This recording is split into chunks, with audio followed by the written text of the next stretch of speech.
Gannavaram TDP ఆఫీసుపై దాడి కేసులో ఫిర్యాదుదారుని kidnap చేసి బెదిరించారనే ఆరోపణలు ఎదుర్కొంటూ అరెస్టైన వల్లభనేని వంశీని ఆయన భార్య పంకజశ్రీ ఇవాళ జైల్లో కలుసుకున్నారు. విజయవాడ సబ్ జైలుకు వెళ్లిన ఆమె ములాఖత్లో భర్త వంశీని కలుసుకున్నారు. అనంతరం మీడియాతో మాట్లాడుతూ సంచలన విషయాలు బయటపెట్టారు. వంశీకి జైల్లో పరిస్థితులపై ఆమె వ్యాఖ్యలు చర్చనీయాంశంగా మారాయి. విజయవాడ సబ్ జైల్లో వంశీతో ములాఖత్ అయిన భార్య పంకజశ్రీ ఆయనకు ప్రాణహాని ఉందని ఆరోపించారు.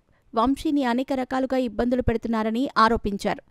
వెన్నునొప్పితో వంశీ బాధపడుతున్నారని, తన భర్తను మానసికంగా కుంగదీస్తున్నారని అన్నారు. వంశీ ఉన్న బారక్లో 60 సీసీ కెమెరాలు పెట్టారని పంకజ ఆరోపించారు.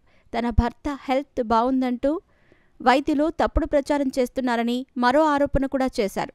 ఈ వ్యవహారంపై కోర్టుకు వెళతామన్నారు. కేవలం 20,000 కోసం తప్పుడు కేసులు పెట్టి వల్లభనేని వంశీని టార్చర్ పెడుతున్నారని భార్య పంకజశ్రీ ఆరోపించారు.